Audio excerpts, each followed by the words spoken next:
par-dessus tout.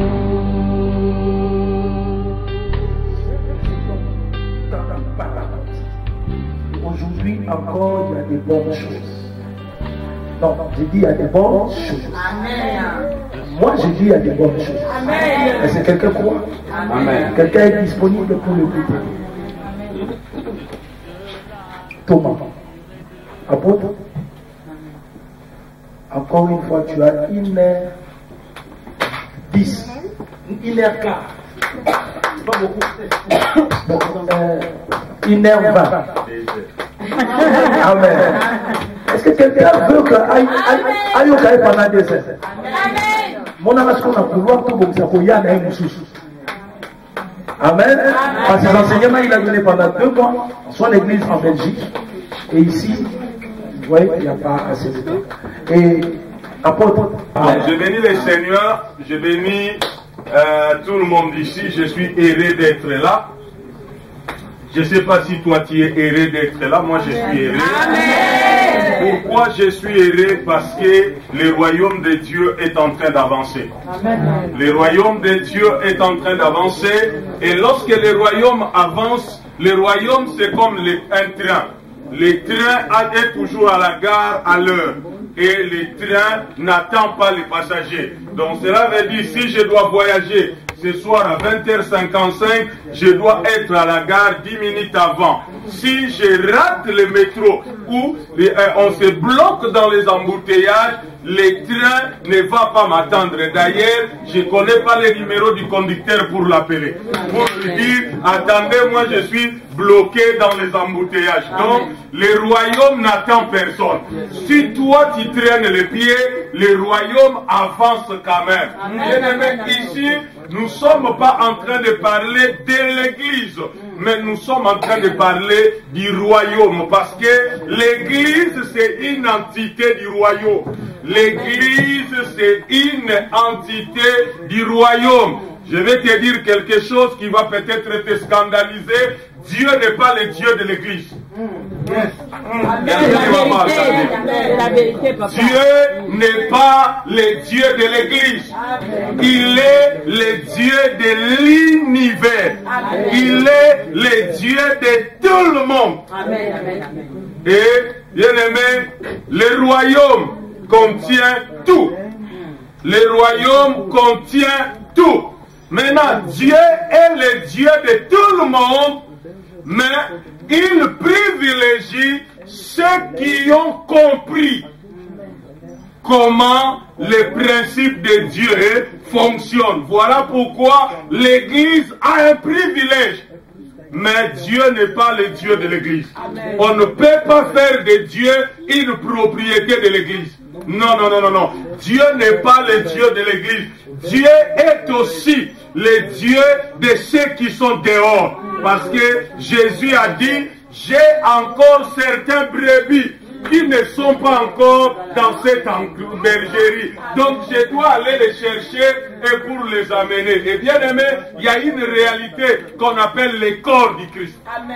Il y a une réalité qu'on appelle le corps du Christ. Et dans le corps du Christ, il y a des gens qui sont encore dans le monde, mais qui font partie du corps du Christ. Pourquoi? Parce que leur nom est écrit dans le livre de vie. Dieu, dans sa préscience, il connaît ceux qui sont déjà, dont les noms sont inscrits. Voilà pourquoi nous devons beaucoup travailler en ce qui concerne les âmes. Nous devons beaucoup travailler en ce qui concerne l'évangélisation. Pourquoi? Parce qu'il y a encore nos frères qui sont encore dans le monde, mais qui sont dans les noms. La Bible dit, les noms, leurs noms sont écrits, inscrits dans le livre de vie. Amen.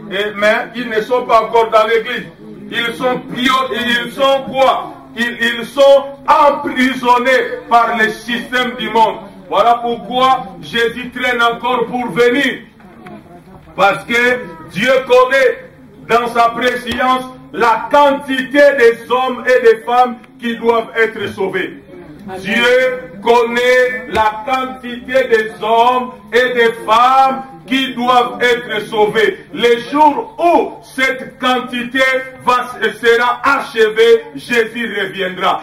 Tant que tous ceux qui devaient être sauvés ne sont pas encore entrés, Jésus ne reviendra pas. Amen. Amen. Voilà pourquoi lorsqu'on sera ensemble comme ça, je répète ce que j'ai dit, on sera ensemble pour un but.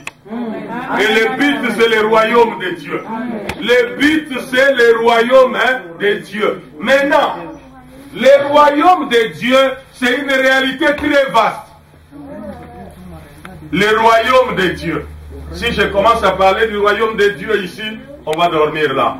Le royaume de Dieu, c'est une réalité très vaste. Pourquoi? Parce que ce que nous appelons les cieux, ce que nous appelons la terre, font tous partie du royaume de Dieu.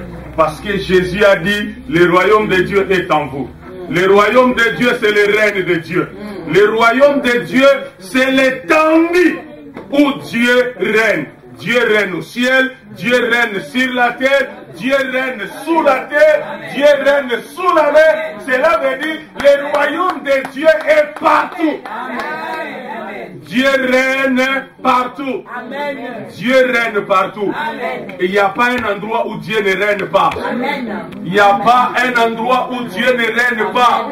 Dieu règne partout. Bien-aimé, et Jésus a dit premièrement le royaume. Mais cet après-midi, on va un peu revenir à nos cochons. Hein? On va revenir à nos cochons. Hein? Parce que tout le monde dit nos moutons. Pourquoi moi je vais dire moutons? Moi je ne suis pas obligé de les suivre. Moi j'ai dit on va revenir à nos cochons. Et aussi doivent me suivre. Et dire aux cochons. Amen. L'église ne doit pas être suiviste. On ne doit pas être là en train de copier tout. L'église doit être pionnier dans certains domaines. On doit être capable, nous, de dire des choses que les autres aussi doivent suivre. Nous, on ne doit pas être là en train de suivre tout le monde. Voilà pourquoi, aujourd'hui, hier nous avons parlé du but. Hein, de pourquoi nous sommes ensemble. Pourquoi nous sommes ensemble. Bien, mais si on n'a pas un but, on ne peut pas rester ensemble. Ce qui fait rester les gens ensemble, c'est le but. Ce qui fera que nous puissions continuer à venir et à revenir parce qu'on a compris le but de Dieu. Parce qu'on a compris ce que Dieu poursuit au travers de nous. Ce que Dieu veut faire au travers de toi, ce que Dieu veut faire au travers de nous. Bien-aimé, tu n'es pas un accident. Tu n'es pas la réalité d'un accident et tu ne viens pas d'un bonobo. Hein? Tu n'es pas le descendant ou la descendante d'un bonobo. Hein? Tu n'es pas un chimpanzé, tu n'es pas un macaque. Tu es créé à l'image et à la ressemblance de Dieu. La Bible dit, Dieu a dit, faisons l'homme à notre image et à notre ressemblance. Pour le pour là, c'est le but. Est-ce que quelqu'un me suit? Amen. Dieu a dit, créons l'homme à notre image et qu'il soit vraiment comme nous pour. Et le pour là, c'est le but pour lequel tu existes. Lorsque tu ne découvres pas ce pourquoi tu existes, tu ne vis pas. Hein? Pour vivre, il faut découvrir la raison de son existence. Pourquoi j'existe? Ça va me permettre de vivre. Et si cette communauté aussi n'a pas un but, ça sera un bon club où on viendra pour exciter nos émotions, où on viendra pour se sentir bien, où on viendra, comme votre pasteur a dit, pour ramasser les miettes. Hein? Je ne suis pas un chien. Je ne suis pas un chien. Jésus a dit, ce sont les chiens qui mangent par terre. Pourquoi? Parce que les enfants mangent à table. Je suis un enfant de Dieu. Je suis un enfant de Dieu. Je le répète encore, je suis un enfant de Dieu. Dieu, c'est mon Père. Je suis le fils du propriétaire. Je suis le fils du propriétaire. Bien aimé, voilà pourquoi quand je marche, hein, je dis toujours aux gens, I'm a bad boy. Hein?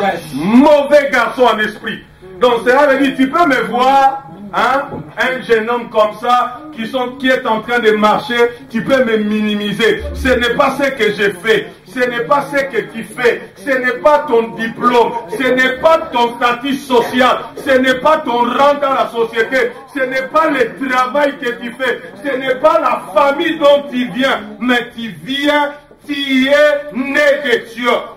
La Bible dit, à ceux qui l'ont reçu, à ceux qui croient en lui, il leur a donné le pouvoir de devenir enfants de Dieu, lesquels sont nés ni de la volonté de l'homme, ni de la chair, ni du sang, mais de la volonté de Dieu lui-même. Je n'ai pas choisi de devenir enfant de Dieu, mais c'est lui qui a choisi que je devienne son fils. Alors, Dieu ne me crée pas de problème. Hein? Ça, c'est ma maturité qui parle. Ton problème, c'est ta maturité. Ça, c'est ma maturité qui parle. Je peux dire à Dieu, Dieu ne me cherche pas de problème. Parce que moi, je n'avais pas choisi de devenir ton fils. C'est toi qui as décidé, par ta propre volonté, de faire de moi ton fils. Alors, occupe-toi de moi.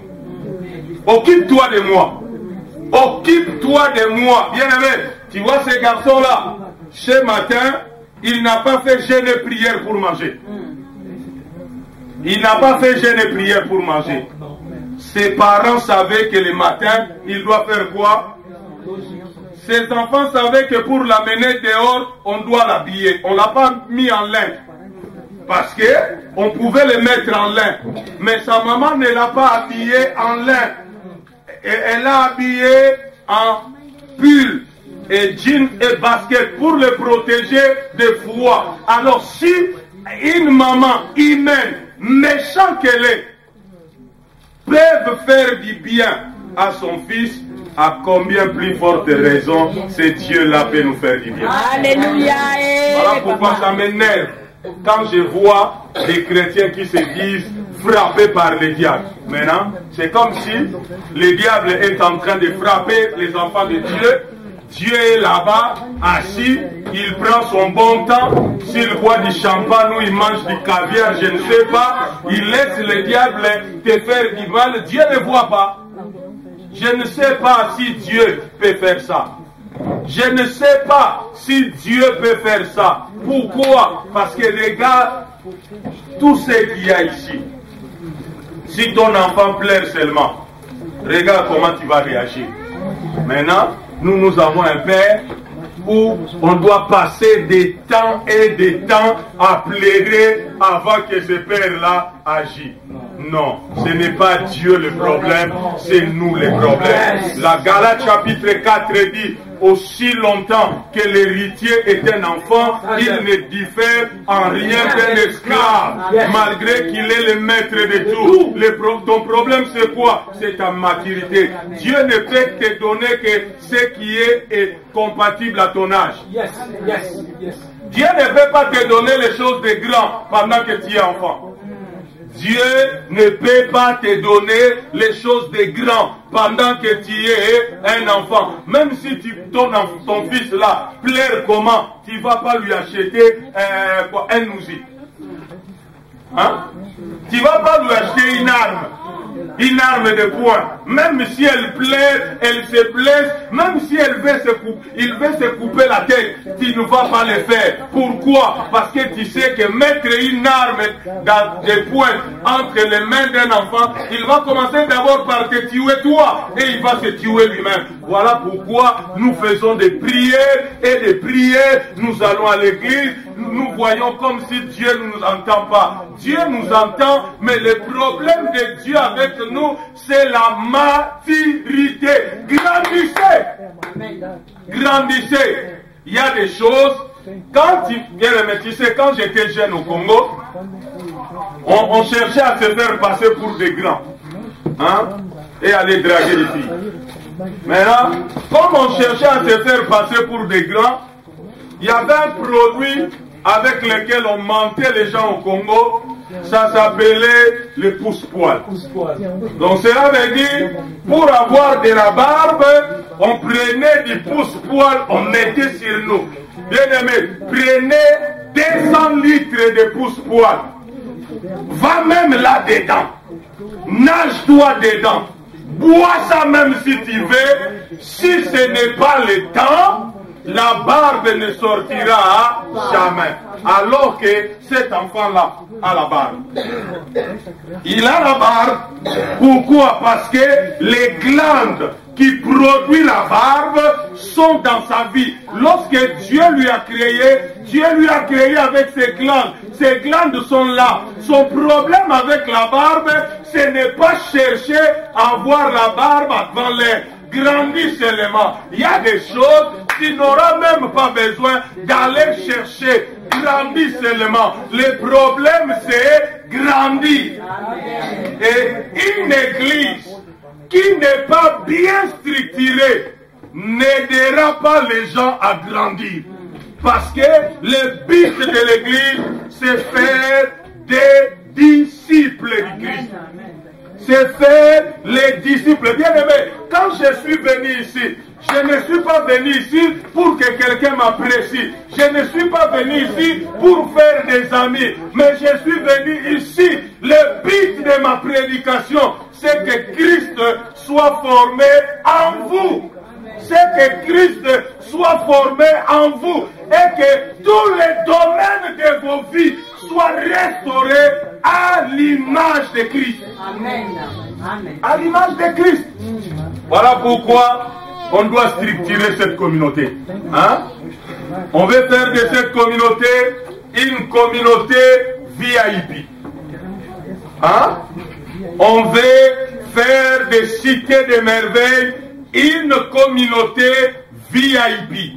Cela veut dire une communauté de personnes importantes aux yeux de Dieu. Amen. Des personnes importantes aux yeux de Dieu. Et Dieu ne compte pas avec les enfants.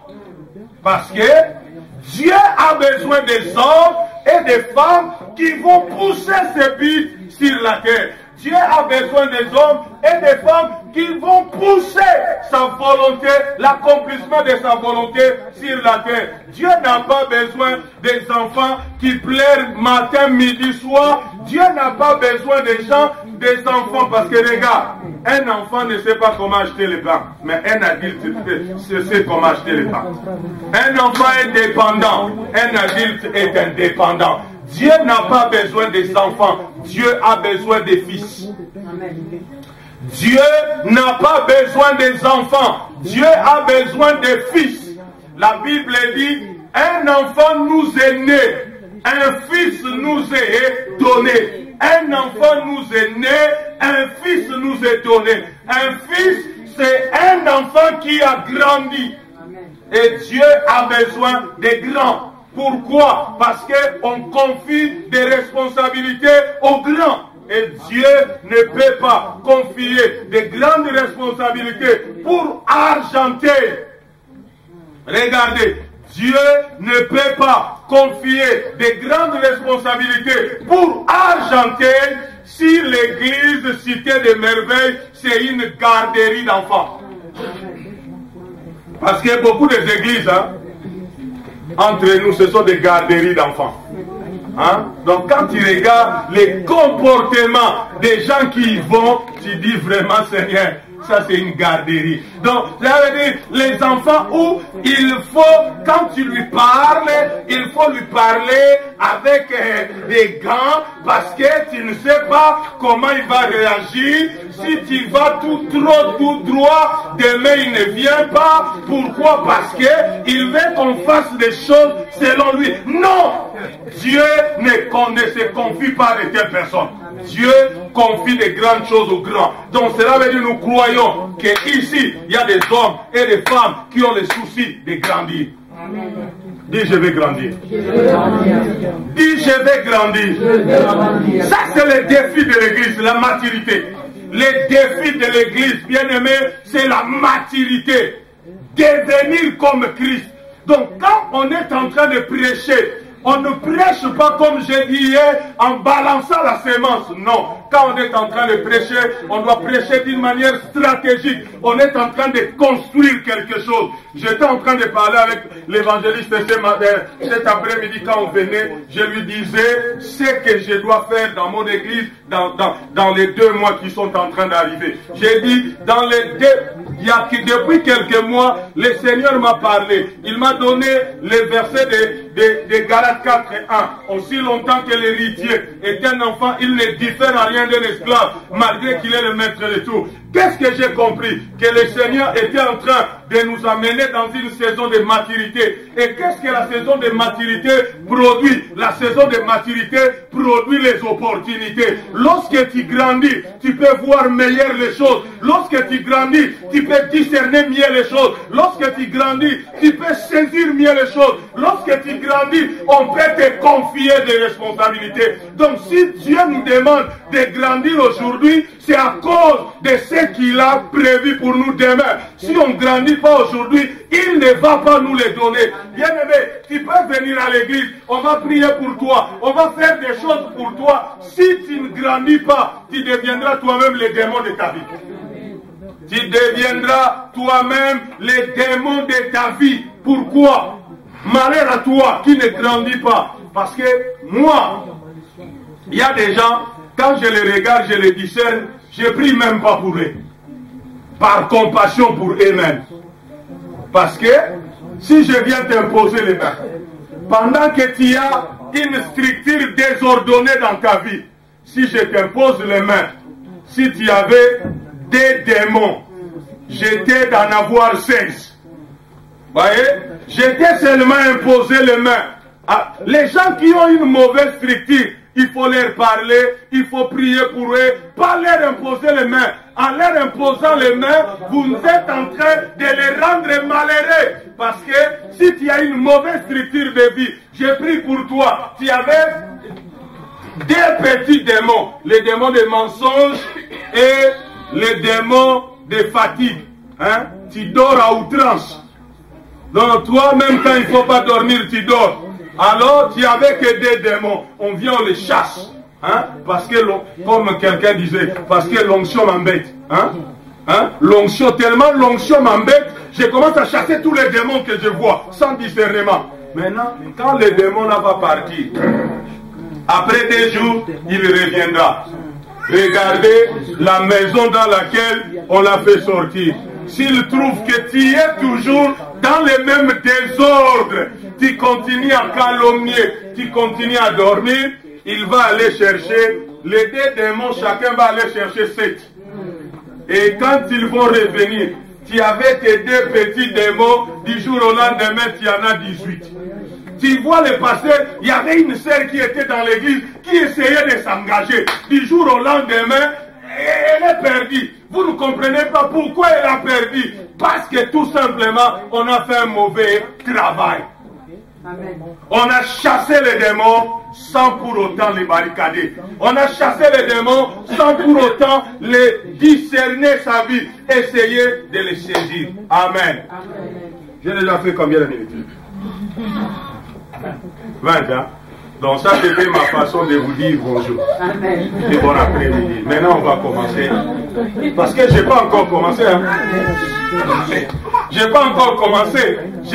J'ai pas encore regardé les tableaux. Donc cela veut dire, c'était ma façon de vous dire bonne journée, bonjour. C'était ma façon de vous dire bon après-midi. C'était ma façon de régler un peu certaines choses dans les esprits. Hein, pour que vous compreniez pourquoi nous sommes là. Nous ne sommes pas encore là. Révérend, ne fais pas une garderie, une halte garderie, où tout le monde qui déambule là, qui n'ont pas d'objectif et de but, qui vient là, s'asseoir là, et tu crois que tu es en train de faire une église. Non. Lorsque quelqu'un vient, tu dois s'asseoir avec lui, lui demander tu vas où toi? Tu vas où? C'est quoi le but? Pourquoi tu es là? Qu'est-ce que tu veux qu'on fasse ensemble pour Dieu? Sinon, tu auras des gens dépassés, tu vas prier fatigué, Et à un moment donné, tu risques de maudire Dieu. Parce que tu vas dire, Seigneur, tu m'écoutes ou tu ne m'écoutes pas. Tout simplement parce que les gens n'ont pas envie de faire quoi? De grandir. Parce que si les gens grandissent, ils vont devenir une grande bénédiction pour toi. Parce qu'il y aura des travaux que tu ne feras plus. Parce qu'à un moment donné dans le ministère, en tant que père, j'ai investi. À un moment donné, il faut arriver qu'il arrive des jours, au lieu de prier 3 heures, j'ai pris 5 minutes. Pourquoi? Parce que je sais que j'ai des fils et des filles dans l'église qui sont dans l'intercession, qui sont en train de prier pour moi.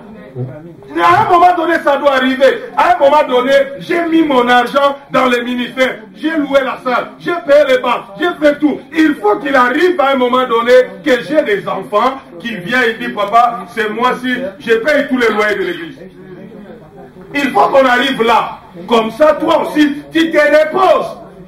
Si les gens ne grandissent pas, frère, ils deviendront pour toi un fardeau. Un fardeau que tu ne sauras pas porter. Et pour que les gens grandissent, pour que ce que nous sommes en train de dire ce soir ait du poids dans la vie des gens, il faut une culture et des valeurs. Il faut une culture et des valeurs. C'est la culture qui fera que ce que nous sommes en train de dire là soit compris de la même manière par tout le monde. Soit compris de la même manière par tout le monde. Regardez, Juge chapitre 21, verset 25. La Bible dit ceci. En ces temps-là, il n'y avait point de roi en Israël. Chacun faisait quoi? Lisez. Tout le monde ici a été au moins à l'école. En ces temps-là, il n'y avait point de roi en Israël. Chacun faisait quoi? Bien aimé, ça c'est la condition de beaucoup des églises. Tellement il n'y a pas un gouvernement, il n'y a pas des hommes et des femmes qui ont grandi. L'église est un jardin d'enfants. Tu sais, aller à la maternelle, aller à la crèche, tu verras comment les enfants font des bêtises. Donc, de toute la journée, il fait que bêtise sur bêtise. Et quand la péricultrice rentre le soir à la maison, elle est fatiguée. Parce que quand elle va chez l'autre qui a le problème là-bas, c'est l'autre qui tape, c'est l'autre qui griffe. Maintenant, il n'y a que 2 péricultrices pour 15 enfants. Chose à l'église. Pourquoi? Parce qu'il n'y a pas de roi. Et la royauté, c'est le gouvernement. Lorsque une église est une communauté, le leader est le roi. Il n'est pas roi dans le sens de dominer sur les gens, mais il est le roi dans le sens de donner la direction. On fait ce qui est dit ici. On ne fait pas ce que toi tu veux. Hein? Je te conseille, je ne sais pas si ça va déranger votre pasteur, mais je te conseille, si tu viens ici pour qu'on fasse ce que toi tu veux, n'attendez pas que les gens viennent ici beaucoup pour que tu nous crées des problèmes. Si tu viens ici pour qu'on fasse ce que tu veux, je te conseille, c'est le moment de partir. C'est un conseil gratuit que je te donne. C'est le moment de faire quoi? De partir. Si tu veux, on connaît beaucoup d'églises ici, on va te faire une lettre de recommandation pour aller dans une église où tu feras ce que toi tu veux. Si tu veux même, on te renvoie chez les prêtres, chez les catholiques, parce que là tu iras qu'à la messe. À la messe on ne contrôle personne, mais ici on a un but pour lequel Dieu nous a mis ensemble et on compte sur toi.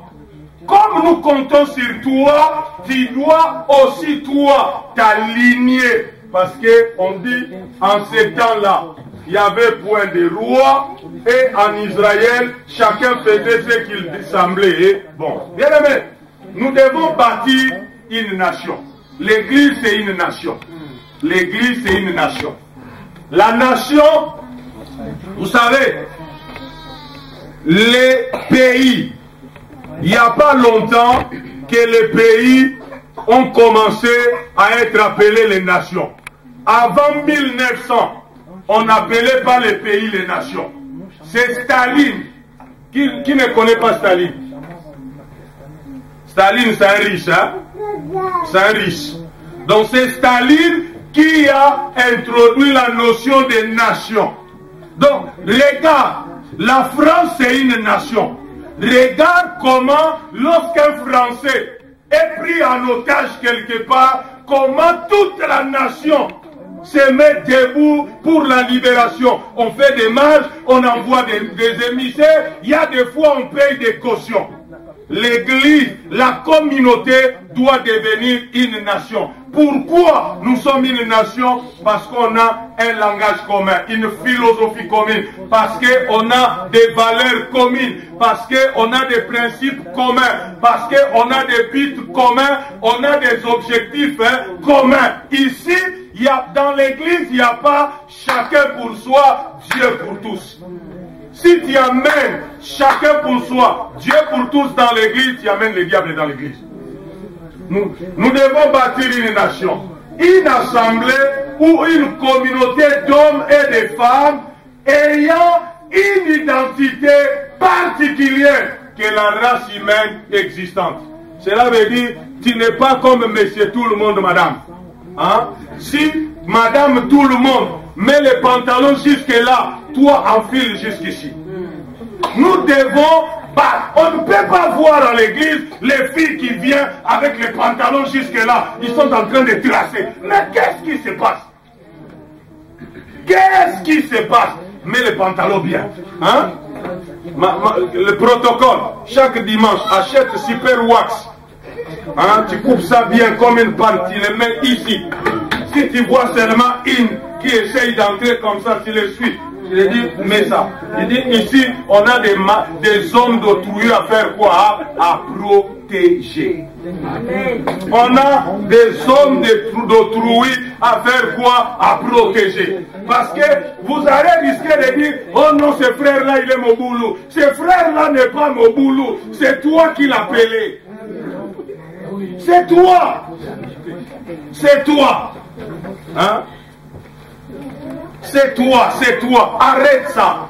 On ne veut pas les mots. Donc on doit avoir une identité particulière que la race humaine existante. Cela veut dire, quand on te regarde, on regarde tous les filles de ta régénération, tu es différent. Quand on te regarde tous les mamans de ta génération, tu es différent.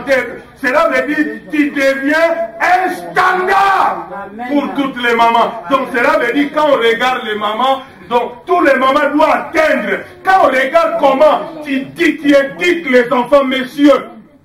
Hein? Quand on regarde, toi j'ai vu le monsieur, il est en train de partir. Lui, il est en train de tracer. Pendant qu'il est en train de tracer, sa femme, c'est comme sa bonne, quoi, à 1 mètre. Quel est le problème? C'est quoi le problème avec toi? Frère en Christ. Oh, frère en Christ. Frère en Christ. Ah, là, au lieu de tenir sa femme, il dit à toi, fais vite. Comme si c'était son chien, son tout. Non, parle avec madame avec respect. Amen. Parle avec madame avec respect. Quand tu parles avec la femme, ça doit être avec beaucoup de respect. Amen. Hein? Beaucoup de respect. C'est la personne la plus importante de ta vie. Amen. La femme, c'est la personne la plus importante de ta vie. Mais c'est très important. Nous devons avoir, dans cette communauté, on ne doit pas avoir des femmes qui ont la mentalité du château rouge. Non, les femmes des cités des merveilles doivent avoir la mentalité du royaume. Non. Quand tu dis, chérie, je suis fatigué, donc tu dois le dire avec beaucoup de tendresse, chérie. Tu sais, j'ai toujours fait la semaine pour toi. Mais aujourd'hui, tu es rentré plus tard. Je suis fatigué. Est-ce que tu ne peux pas le faire une fois pour toi-même? Non, non. Une identité particulière. Cela veut dire On est des enfants de Dieu. On doit avoir une culture et des valeurs.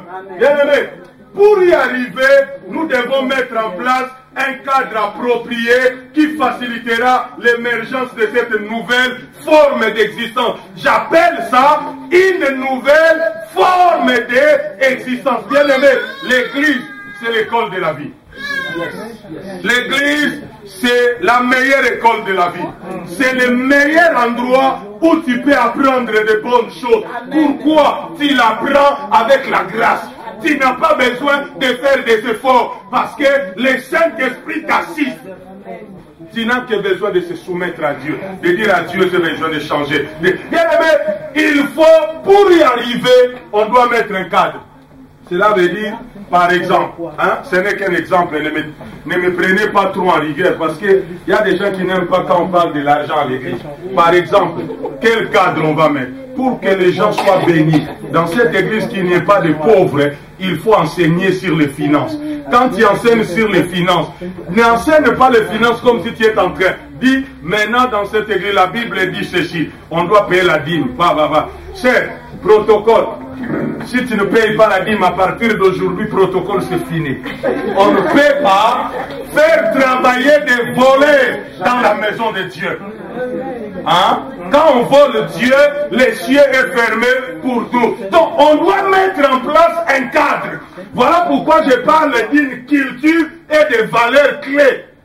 Ce sont ces valeurs-là. On doit dire ça, par exemple. Dans ma communauté, la première des valeurs qui fait la culture de notre communauté, c'est la première. Dans notre communauté, il y a... Donc si tu essayes ça, tu quittes l'église. C'est clair, dans notre communauté, je ne peux pas prendre les problèmes des Reka, aller parler à l'un, même si c'est son mari.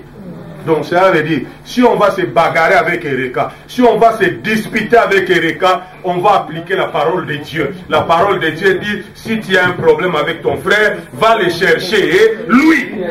C'est la première valeur de notre communauté. Je me bagarre pour ça. J'ai dit, si tu as un problème avec moi, ne va pas dire à ma femme, tu vas créer des problèmes dans l'église. Parce que quand tu vas dire, vraiment, ces derniers temps, je ne comprends pas ton mari, il me parle mal. Mais quand tu es en train de parler, c'est son mari que tu es en train de dire là.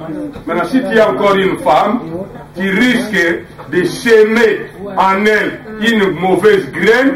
Elle ne connaissait pas le problème. Mais par ton immaturité, tu lui as fait entrer dans les problèmes. Au lieu d'être un problème à deux, vous devenez trois dans les problèmes. Donc toi qui boude le pasteur et la femme du pasteur qui te boude. Du coup ça brise l'unité de la communauté et ça chasse Dieu au milieu de nous. Nous pour y arriver, il faut des valeurs. Il faut des valeurs. Bien aimé, les vivre ensemble, c'est le plus difficile. On peut avoir l'onction, on peut avoir la révélation, on peut avoir l'argent, on peut avoir tout. Si tu ne sais pas vivre, Alain est là, il le connaît. Moi, si il y a un problème avec moi, quelle que soit la grandeur de ce problème, on va parler. J'ai dit, on va parler. Donc, si tu m'invites, je vais te créer le problème jusqu'à ce que tu viennes, on parle. Parce que je ne vais pas perdre Dieu à cause de toi. Non, moi je n'ai pas le temps d'haïr les gens. Je n'ai pas le temps d'écouter les gens. Si on a un problème, on va venir, on va s'asseoir, on va régler. Parce que vivre ensemble, c'est le plus grand problème. Et vous savez, la Bible dit, là où il y a des gens, c'est difficile que les problèmes manquent. Mais malheur à celui qui en est l'auteur. Lui, il ne mérite même pas de naître. Alors, ne sois pas le problème, mais sois la solution. Ne sois pas le problème, sois la solution. Bien aimé, ce cadre que nous devons mettre en place peut être appelé la culture de la communauté. Cette culture est basée sur quoi? Sur des valeurs fondamentales auxquelles tout membre souscrit et s'engage à respecter. Le problème c'est ça. Le problème c'est que pour établir une culture dans une communauté, tout le monde doit souscrire à ça et s'engager à les respecter. Cela veut dire, si on dit, à partir d'aujourd'hui, les cultes commencent à 15 heures. À 15 heures moins le quart, tout le monde doit être là. À 15 heures moins le quart, tout le monde doit être là. Tout le monde doit ça. Ça va. Au début, ça sera difficile parce que tu es habitué. Si tu as rendez-vous à 15 heures, tu sors à 15 heures à la maison. C'est dans tes habitudes. Voilà pourquoi tu viens à l'église avec. L'église est victime de ton mauvais comportement. L'église est victime de tes mauvaises habitudes. Change. C'est possible de faire quoi? De changer. Bien aimé, je ne suis pas en train de te vanter, de me vanter. Mais dans ma communauté, on commence toujours les cultes, tout le monde ensemble. Donc, on commence les cultes à 15 heures. Avant 15 heures, tout le monde est là. La seule personne qui vient de temps en temps en retard, c'est ma femme.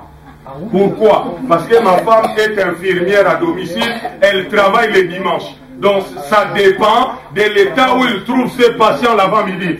Donc, si ces patients les prennent du temps, et puis je l'ai expliqué à tout le monde. Tout le monde sait que non, ma femme ne vient pas en retard parce que c'est la femme du leader. Mais elle vient en retard parce qu'elle a un travail à faire.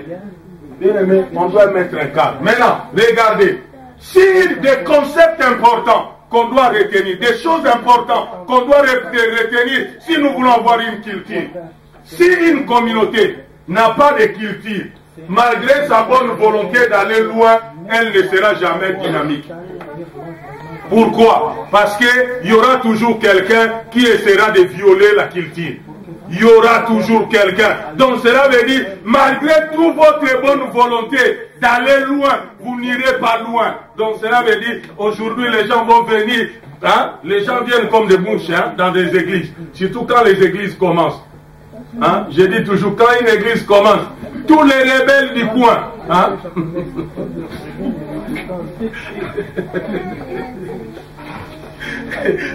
viennent à l'église. Maintenant, il faut que le pasteur soit dynamique et fort pour faire asseoir tout le monde. Parce que le problème, c'est faire asseoir les gens. Le problème, ce n'est pas que les gens viennent à l'église.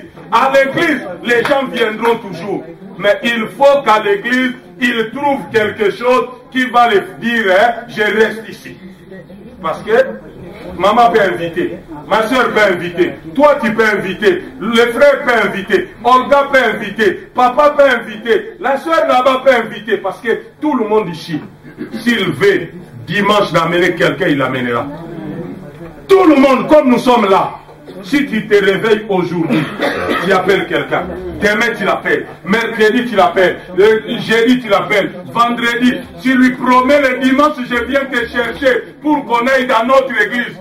Il viendra pour voir ce que vous êtes en train de faire. Mais quand il arrivera ici, il doit trouver quelque chose qui va lui demander de faire quoi? De s'asseoir, de rester là. S'il ne trouve pas, s'il trouve une communauté sans culture, une communauté passoire, une communauté où les gens se mettent comme ils veulent, hein? Bien aimé, si tu viens dans notre communauté, hein? Moi, quand je viens prêcher ici, je viens prêcher des choses qui ont marché chez moi. Je ne viens pas raconter des histoires que j'ai lues dans la Bible. Voilà pourquoi je ne suis pas en train de lire beaucoup de versets. Je suis en train de communiquer la sagesse de Dieu pour bâtir. Parce que Alain, c'est mon frère, je veux que cette histoire réussisse. Je ne veux pas que cette histoire soit encore une église de plus de Congolais argentés qui va mourir dans 3 ans. Non. Non, non. On a des rangées. On a une plus grande salle qu'ici, Alain connaît. C'est plus d'une centaine de places. On a des rangées. Comme on est moins de 50 personnes, si tu viens le dimanche dans notre équipe, tout le monde s'assoit d'un même côté. Donc, les gens ne savent pas. Il y a toute une rangée dans la salle qui est vide.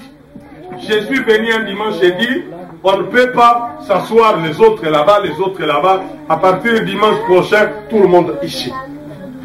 Ça ne gêne personne.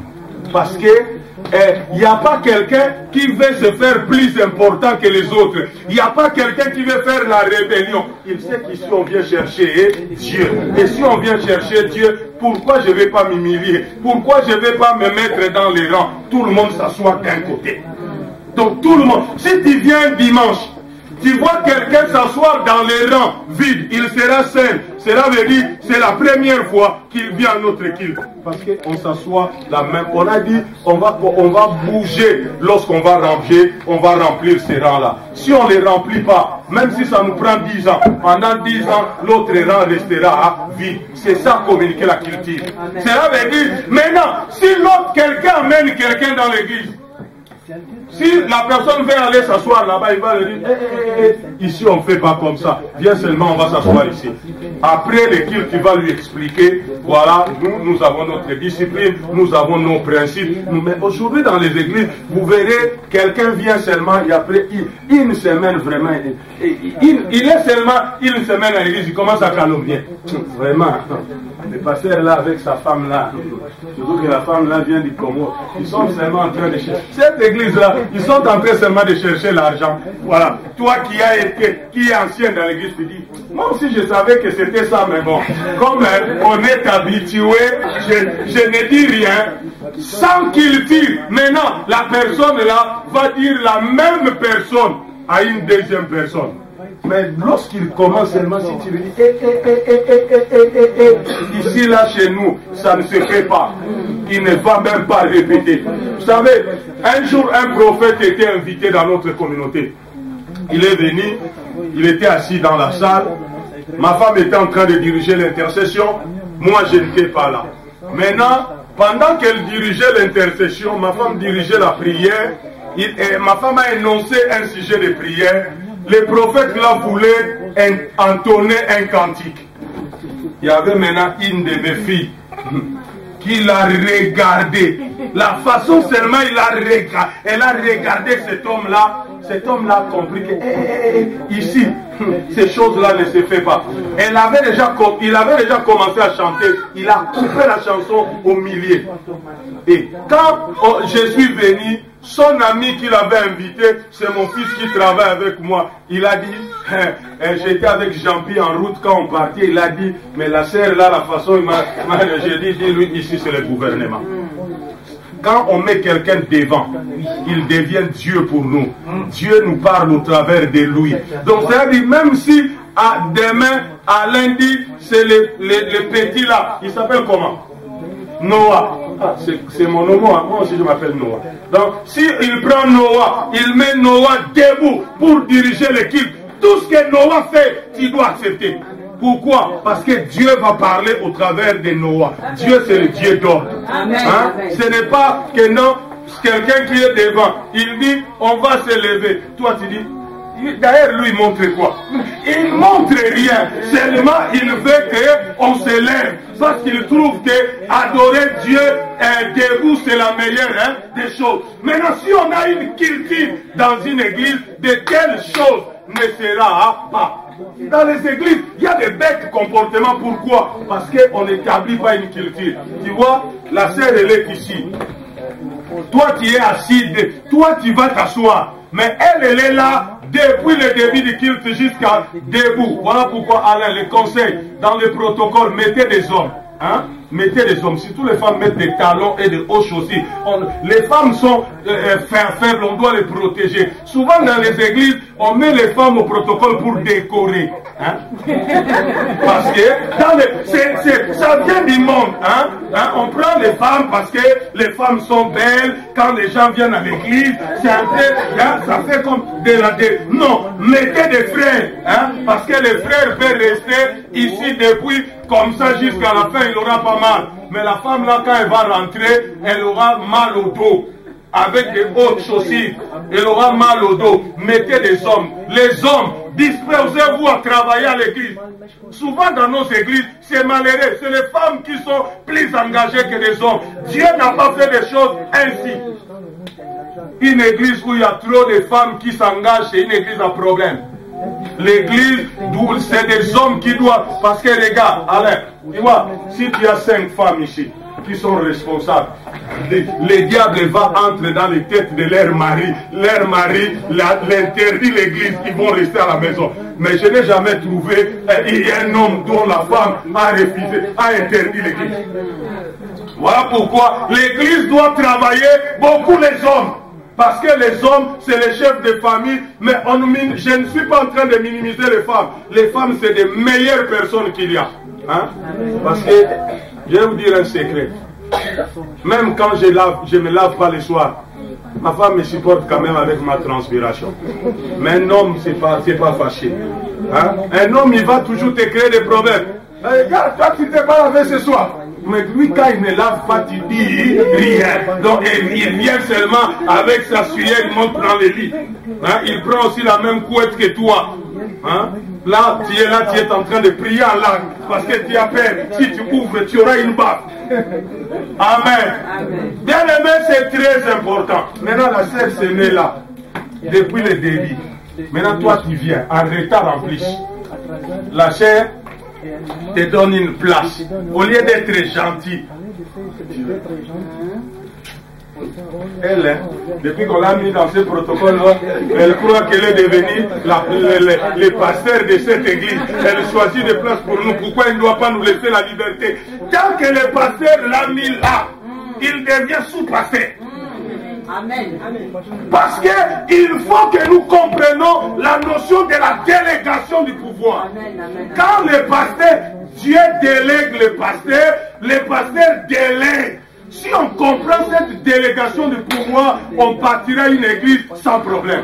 On bâtira une église en paix.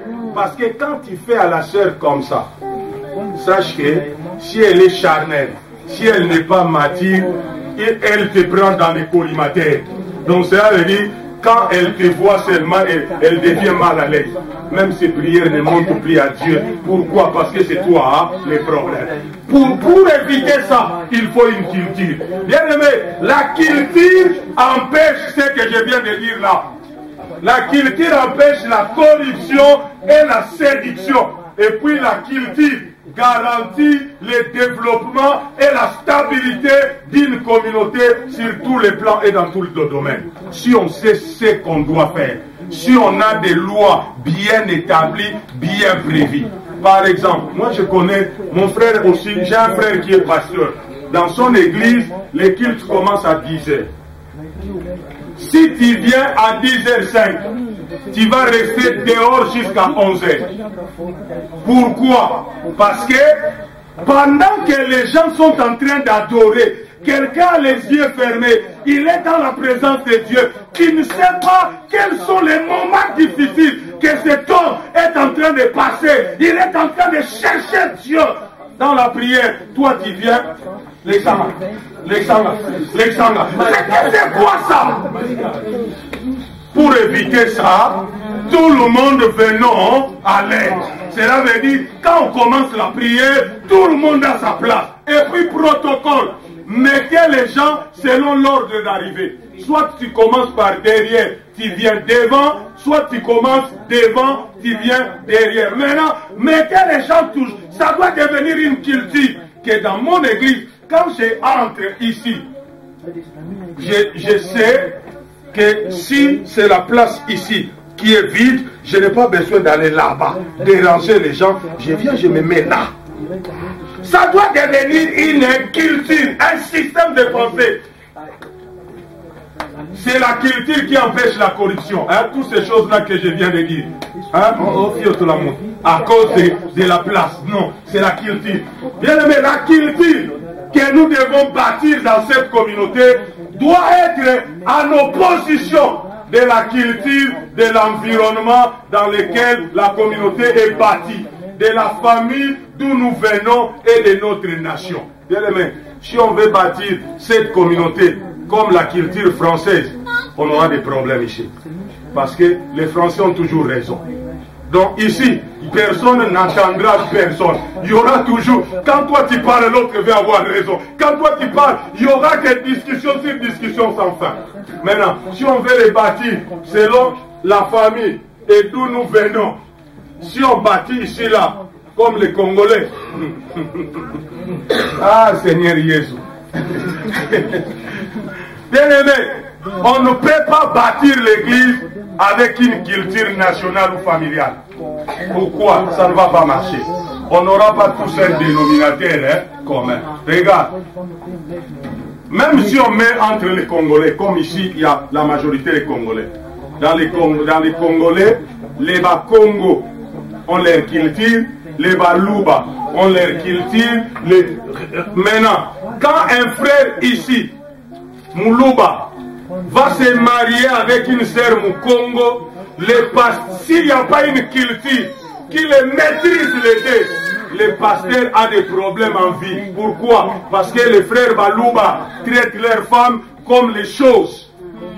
Alors, les pasteurs vont aller régler les problèmes chaque semaine.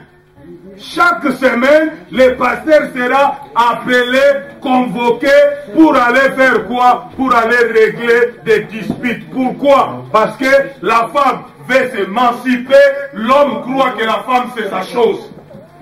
Hein? Même si la femme veut aller faire un tour au parc avec les enfants, il doit signer un bon de sortie.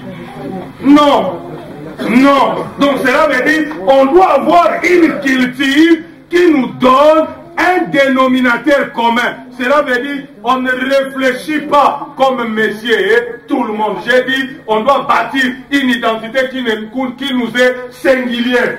Bien aimé, sans la culture, la révélation n'aura pas de l'impact dans la vie du peuple. C'est la culture qui met des structures pour que la révélation passe. Parce que, bien aimé, c'est la structure, c'est les structures, c'est la culture. La culture, ce sont des garde-fous qui permettent que sa sémence que tu jettes dans le peuple soit gardée et sécurisée. Sans la culture, la révélation n'aura pas d'impact dans la vie des gens venant des différentes couches de la sociale. Regarde, tout le monde ici, on a des gens qui ont des éducations différentes, qui ont des caractères différents. Maintenant, la seule chose qui peut nous donner un dénominateur commun, c'est la culture. Si on n'a pas de culture, que même quand tu parles, tu donnes un ordre. Bien, regarde. Dans une famille, il y avait l'amour, dans l'autre, il n'y avait pas l'amour. Lorsqu'on prêche sur l'amour, les deux ne recevront pas le message de la même manière. Parce que leur culture éducationnelle pose un problème. Donc du coup, il faut d'abord commencer par régler les problèmes de l'amour dans la communauté. Sinon, la personne qui n'a pas grandi dans l'amour trouvera toujours des raisons pour dire que dans cette communauté, on n'aime pas les gens.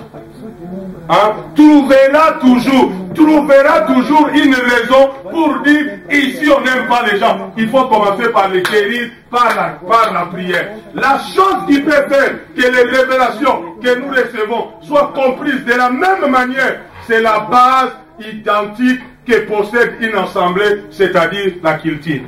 Nous devons avoir une base édictée. Maintenant, c'est quoi la culture? La culture est l'atmosphère dominante d'une communauté, ou la définition de l'environnement spirituel d'une communauté pour qu'il y ait beaucoup de productivité dans les buts de Dieu. C'est ça la culture. La culture, c'est l'atmosphère dominante. La culture, c'est notre identité. C'est que nous sommes. Nous devons avoir une identité. Bien, mais si tu vas dans un restaurant chinois, tu sens l'odeur d'un fumbois, cela veut dire qu'il y a un problème. Cela veut dire, lorsque quelqu'un entre ici, il doit sentir un parfum. Il doit sentir ce que nous sommes. La Bible dit, quand la reine de Séba est allée chez Salomon, même seulement la façon dont les tables étaient rangées, même seulement la façon dont les gens s'habillaient au service de Salomon, il a vu la sagesse de Salomon. Alain, ta sagesse, on le verra dans l'ordre et la discipline qu'il y a dans cette communauté. Amen. Dans l'ordre. Bien-aimé, je suis fier de mes filles et de mes filles spirituelles. Quand tu les vois, hein, quand tu les vois, tu me vois. Hein? Il y a même ceux qui disent, quand j'ai réfléchi, j'entends ta voix dans ma tête. J'ai dit oui, ça marche. C'est la voix de Dieu que tu es en train d'entendre. Pourquoi? Parce que je suis en train de forcer la culture. Si tu veux réussir un homme, si tu veux réussir un enfant, change d'abord sa mentalité. Change sa façon de réfléchir. Le problème, ce n'est pas l'onction. Le problème, ce n'est pas la grâce. Bien aimé. Hein? Alain disait hier, si on parle, si les gens qui sont habitués aux réunions ici, et après avoir écouté ce qu'il peut dire, il n'y avait pas l'onction. Bien aimé, l'onction, on a. Hein? L'onction, ce n'est pas un problème. Tu sais comment on fabrique l'onction dans une communauté? Pas dans les prières. L'onction dans une communauté, on les fabrique dans les relations. La Bible dit, lui, l'onction, c'était le mixage de plusieurs épices. Si tu viens ici sincèrement, tu amènes ton cœur, lui amène son cœur, l'autre amène ton cœur, l'autre amène. Lorsque nous les races, si nous sommes ensemble, l'onction vient de Dieu. Si Dieu est présent dans cette communauté, nous verrons comment. On n'aura même pas besoin de prier pour avoir l'onction. L'onction, c'est les relations. Et Charis, notre communauté, j'ai dit, c'est une famille, c'est une communauté, c'est une nation. Chez nous, c'est clair, c'est une famille. On les bâtit comme ça, c'est notre identité. Nous sommes une famille. Donc cela veut dire, là-bas, on ne touche pas aux relations. Bien aimé, dans Charis, que je sois là, que je ne sois pas là, il y a des gens qui sont des garde-fous. Donc cela veut dire, ils sont même plus dangereux que moi. Donc ça veut dire, si tu le sais, ils vont te couper la jambe rapidement, ils vont te dire, ici on n'essaye pas. Hein? Il y a un jour, ma femme était en train de vouloir annuler, changer l'horaire d'un programme de prière. Il y a une fille qui a dit, ma patience avec beaucoup de respect, mais papa avait dit, qu'il pleuve, qu'il neige, au moins que tout le monde soit empêché et que cette prière-là ne doit pas se... Il a dit, on ne doit plus négocier l'horaire de prière, c'est samedi à 18h. Si tu es là, tu es là. Si tu n'es pas là, quand il va rentrer, donne-lui l'explication, moi je n'ai pas de problème. Ça doit devenir comme ça. Cela veut dire, il y a des choses établies qui ne bougent pas. C'est ça qui fait la vie. La vie, c'est des choses établies. La vie, on ne peut pas bâtir une communauté qui est en mouvement, qui bouge à tout moment parce qu'il n'y a pas de choses établies. Non. Les gars, quand on parle de la culture, on fait allusion à l'unique caractéristique prophétique d'une communauté locale révélée au travers du leader principal ou le chef de la tribu. La culture, c'est l'identité prophétique. C'est ce que nous sommes. C'est ce que Dieu a dit à cet homme. Il lui a demandé de bâtir quoi? Regarde, lorsque tu lis Genèse 49, regardez ce que verset 1 dit. On dit, Jacob appelle ses fils et leur dit, réunissez-vous, je vais vous annoncer ce qui vous arrivera plus tard. Vous savez, beaucoup de gens dans les églises ne sont pas bénis, ne sont pas élevés, n'accèdent pas à la grâce, tout simplement parce qu'ils viennent dans les églises comme des membres. Chez nous, dans Charis, j'ai dit haut et fort, j'ai dit ici on n'a pas besoin de membres. Moi, je n'ai pas besoin de membres ici, parce qu'un membre peut quitter l'église quand il est fatigué. Mais un enfant ne quitte pas la maison, même s'il est fâché avec le père. Même si tu es fâché avec moi, tu vas me supporter parce que je suis ton père. Parce que la relation dans l'église, si tu veux bénéficier de ma grâce, tu dois devenir mon fils. Et dans l'église, il n'y a pas de filles spirituelles. Hein? Dans l'église, il n'y a pas de filles spirituelles. Et les femmes et les hommes sont des fils. Parce que Jésus n'est pas la fille de Dieu. Et puis Dieu n'est pas notre mère. Dieu est notre Père. En esprit, nous sommes tous fils de Dieu. Fils de Dieu. Maintenant, lorsque tu regardes, Jacob appelle ses fils pour prophétiser sur chacun d'eux afin de leur donner une identité prophétique qui sera plus tard l'identité de chaque tribu dont ils sont les garants. Jacob avait des enfants. Dans Genèse 49, il les appelle. C'est là où il déshérite l'autre, il donne l'autre. Pourquoi? Parce que un père a le droit de communiquer. Dans une église où il y a une culture, tout ce que Dieu te dit, tout ce que Dieu dit à l'un, il le dit aussi à toi. Donc dans Charis, toutes les prophéties que Dieu dit, me dit, on étudie ça comme des cours. Donc, quand on me donne une prophétie, je l'écris. Je viens, je mets le projecteur comme ça, on projette ça là. On commence à étudier point par point, parce que chaque prophétie qui m'est donnée, mais quand la Bible dit, une parole a été dite à Jacob et elle est tombée sur Israël. Maintenant, dans la nouvelle dimension prophétique, pour ceux qui s'intéressent à la prophétie, je vais vous dire une chose. Quand tu vas à l'église et qu'on prophétise sur quelqu'un, ne sois pas touché, ne sois pas mal à l'aise, ne dis pas on prophétise que sur lui. Aujourd'hui, la prophétie est devenue commune. Donc cela veut dire, quand j'appelle qui ici? Qui veut? Qui? Toi viens. Toi viens.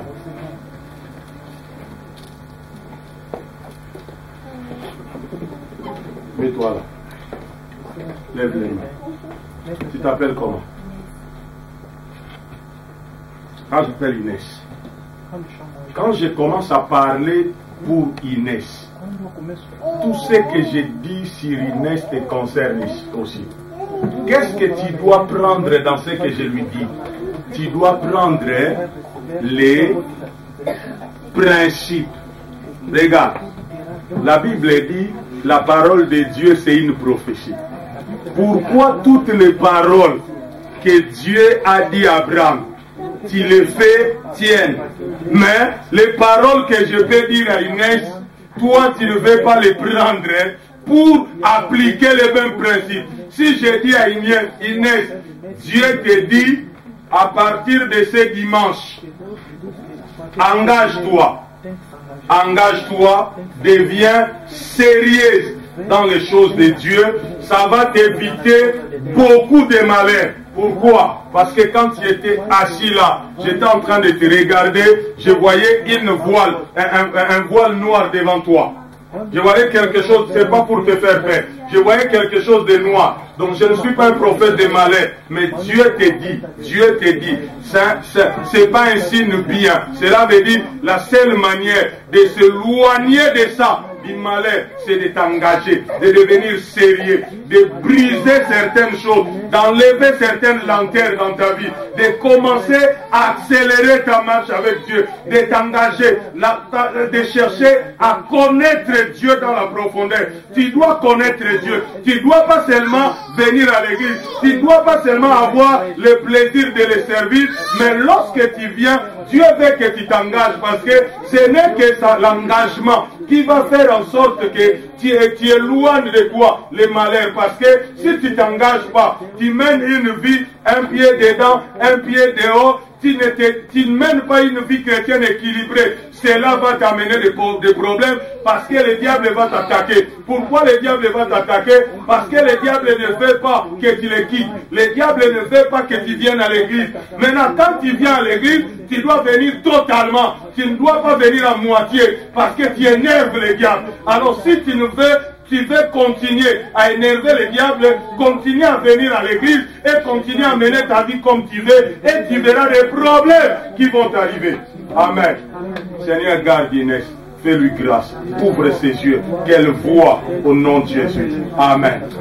Maintenant, avec tout ce que j'ai dit, si tu n'as rien capté, peut-être toi, tu es dans les mêmes conditions que elle. Tu ne prendras aucun principe et tu ne te sortiras pas dans la vie. Parce que pour Dieu, tu deviens un incrédule. Alors que Dieu a fait quoi à part? Je n'ai pas fait trop de tralala. Je n'ai pas besoin de faire avant de parler. Non, j'ai les dons. Donc je vais commencer à prophétiser un à un. Je prophétise pour tout le monde. Ce n'est pas un problème. Prophétiser, ce n'est pas un problème. Un don, on peut le donner même à un enfant. Un don, ce n'est pas un signe de maturité. Amen. Maintenant, la culture s'est bâtie d'une manière intentionnelle, intelligente et systématique. Bien aimé, la culture, on ne le bâtit pas par la prière. Hein? Oh, je l'ai dit hier, je ne suis pas anti-prière. Parce que souvent, quand j'ai dit la chose, on ne le fait pas par la prière. Pourquoi? Parce que les pasteurs dans l'église d'hier ont fait de la prière comme de la magie. toute chose, c'est la prière. Quand même un homme qui bat sa femme, hein, un frère de l'église, il rentre à la maison, il commence à battre sa femme. Ce frère-là, c'est un sauvage. Hein, parce qu'au XXIe siècle, on ne bat pas les hommes. On parle. Ces frères-là, tu n'as pas besoin de prier, pasteur. Appelle-les, toi, viens, assis-toi là. On va parler en tant que les hommes. Pourquoi tu bats ta femme? Tu n'as pas honte. Tu veux que je te cherche un homme avec qui tu vas te battre. Comme ça, tu vas voir si tu es assez fort. Moi, je trouve qu'à ton âge et aujourd'hui, tu dois respecter. Tu dois les réprimander, pas prier pour lui. Parce que si tu pries pour lui, demain, il battra encore sa femme. Pourquoi? Parce que quand tu pries pour lui, tu lui fais croire que c'est le démon qui l'envoie battre sa femme. Alors que c'est son mauvais caractère qui fait qu'il bat sa femme. Amen. Bien aimé la culture. Une des raisons de la guerre des Américains en Irak est de vouloir imposer leur culture, à savoir la démocratie occidentale. C'est ça le problème. Le problème, c'est la culture. La plupart des guerres que nous avons, c'est le problème de la culture. Et je vais essayer d'aller terminer, vous donner quelques caractéristiques. Vous parlez de deux églises d'abord. Il y avait deux églises dans la Bible. Il y avait l'église de Moïse et l'église de Pierre. L'église de Moïse était sans culture. L'église de Moïse était sans culture. Pourquoi? Parce que cette église-là était facilement pénétrable par les ramassis. Si votre église n'a pas de culture, quelqu'un peut venir ici et vous diviser. Voilà pourquoi il y a des divisions dans les églises, tout simplement parce qu'il n'y a pas de culture. Si tu lis l'histoire d'Israël dans le désert, tu vas te rendre compte que tout ce que les enfants d'Israël faisaient, c'était les ramassis qui étaient au milieu d'eux, qui étaient en train de les monter. Pourquoi? Parce qu'ils n'avaient pas la culture. Bien aimé, nous on sait là où on va. Mais lui, comme il ne sait pas là où on va, il ne comprend pas la vision. Il ne comprend pas le but. Il ne comprend pas la philosophie. Il devient fauteur de troubles. Si on dit demain, on va cotiser 50 € pour faire ceci. Quand seulement on sort là, il cherche les faibles. Moi, je ne comprends pas cette église. Hein. Ça fait même pas 6 mois. Les pasteurs commencent déjà les histoires de l'argent. Tu vois, les pasteurs, ils ne sont pas sérieux. Non, mais les 50 € qu'on dit on doit cotiser, c'est vraiment un besoin. Mais parce que lui ne va pas là où nous allons, il est la proie du diable pour faire obstacle à tout ce que nous voulons faire. Alors de telles personnes, si tu les remarques, signale-les au pasteur pour qu'on les surveille. Pour qu'on les surveille. On doit les surveiller. S'il fait ça, on lui parle, il n'écoute pas. On lui parle, il n'écoute pas. On lui parle, il n'écoute pas. On lui signe une lettre de recommandation. On lui cherche une église où il va aller calomnier. Parce que nous n'avons pas besoin de calomniateurs au milieu de nous. Hein? Parce que ce n'est pas les valeurs du royaume de Dieu. Les valeurs du royaume de Dieu, c'est l'amour. Si tu ne comprends pas, n'allez pas murmurer. Si tu ne comprends pas, n'allez pas boubler. Va chercher le pasteur. Ah, papa Alain, tu as dit, on va donner. Il y a des gens, ils créent des problèmes même avec la bonne volonté. Pourquoi? Tout simplement, on demande 50 €. Lui, il n'a pas 50 €. Maintenant, au lieu de dire que, papa Alain, tu vois les 50 € vraiment dans ma situation actuelle, je ne peux pas donner, il crée un problème pour décourager tout le monde, pour que tout le monde ne donne pas des ramassis. Quand tu regardes Israël dans le désert, tous les problèmes qu'ils ont eu, c'était des ramassis. C'était des gens qui se sont infiltrés, les Datans et les Abiram. Voilà pourquoi Dieu les a réglés le problème. Bien aimé, les ramassis, on va les surveiller, mais on va prier pour eux, et c'est Dieu qui va les enlever. Donc, lui-même, il va partir, il ne sait pas pourquoi il est parti de l'église. Parce que Dieu a ouvert la terre, il a enterré les Datans et l'Abiram, il a enterré.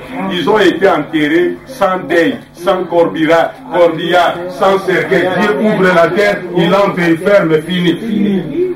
Amen. Pourquoi ça? Parce que l'église de Moïse était sans culture. Il était sans culture. Donc cela veut dire, et même intérieurement, ils avaient de mauvaises dispositions. Mais s'il y a une culture, et que tu sais que ici, par exemple, une deuxième culture chez nous, par exemple pour nous, dans notre communauté, une autre culture, c'est que dans les royaumes, on ne parle pas par la précipitation.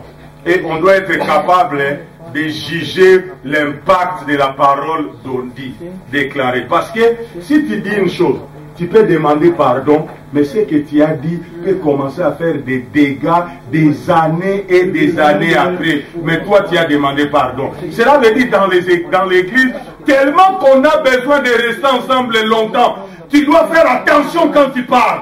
Donc, avant de parler ici, tu dois vraiment tourner la parole dans tous les sens, vérifier ce que je suis en train de dire là, ça ne va pas tuer quelqu'un. Tu risques que les gens fuient l'église à cause de toi.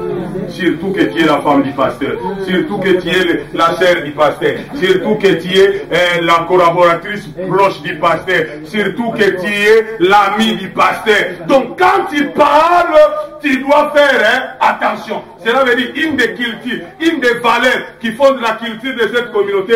Ici on ne parle pas dans la précipitation. Amen. Donc avant de parler, même si on dit quelque chose, avant de parler, rentre d'abord à la maison. Prépare la semoule, mange. Rassasie-toi bien. Dors. Et quand tu vas te réveiller le matin, tu commences à réfléchir sur la réponse que tu vas donner. Parce que si tu donnes une réponse dans la précipitation et que demain tu n'es pas en mesure de faire ce que tu as dit, ça devient un problème, tu risques de fuir. Parce que tu parles là. Et l'église de Pierre avait une culture. L'église de Pierre avait une culture. Pourquoi? Parce que l'église de Pierre, la Bible dit, il persévérait dans l'enseignement. Il persévérait. Cela veut dire, ce n'est pas que non, dimanche la salle est pleine. Jeudi, tout le monde, explication. Et des explications bidons. Hein? Donc on dit il persévérait. Cela veut dire que à chaque réunion, tout le monde était là. Une des cultures de notre communauté, c'est la ponctualité et la fidélité. Chez moi dans la communauté, si tu ne viens pas à une réunion, tu dois prendre le téléphone et m'appeler et me dire pourquoi tu ne viens pas.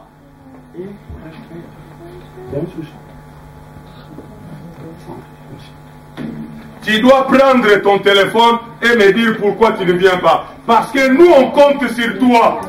C'est comme si quelqu'un veut sortir, et comme on a dit hier, le principe du corps. Quelqu'un veut sortir, les yeux disent non, non, non, moi j'ai pas envie de partir. Mais tu sors pas.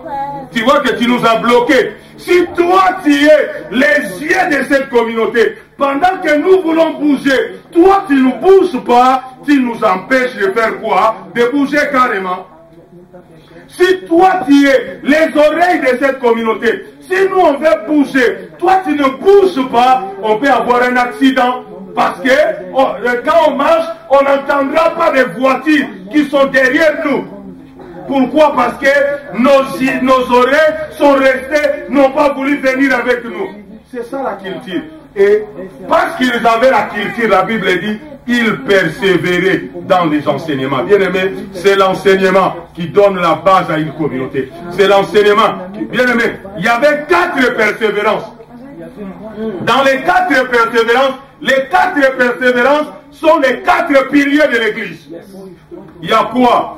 Il y a les enseignements, la communion fraternelle. Bien aimé, la force d'une église, c'est les relations. La force d'une église, c'est les relations. Alain travaille les relations. Qu'il n'y ait pas dans cette communauté quelqu'un qu'on met à l'écart. Tout le monde doit connaître tout le monde. Tout le monde doit appeler tout le monde. Tout le monde doit être en mesure de se rencontrer au moins une fois par semaine. Les relations vont faire la force d'une communauté. Les relations. Cela veut dire, on dit il persévérer. D'abord dans les enseignements. C'est les enseignements qui définissent nos relations. Hein? Ce n'est pas les relations où il y a l'exploitation des autres. Parce qu'il y a des gens, quand on dit c'est les relations, ils profitent de ça pour commencer à exploiter les autres. Non, pour commencer à manipuler les autres. Non, non. Et puis, les relations, ils commencent ça pour aller emprunter l'argent et ils ne remboursent pas. Au nom des relations, et ça va créer des problèmes dans la communauté. S'ils veillent ces relations, les relations sont définies dans la parole de Dieu. Il persévérait dans la communion fraternelle. Il persévérait dans les fractions des pains. C'est la parole qui nous dit comment aider les autres. Hein? C'est la parole de Dieu qui nous dit comment aider les autres. Et la parole de Dieu dit, quand j'aide la sœur, Alain ne doit pas être au courant. Quand la main gauche donne, ce n'est pas à cause des relations, tu m'aides, tu fais la publicité, je viendrai remettre. J'étais en train de dire à une soeur dans la communauté, j'ai dit, vous voyez les manteaux que j'ai.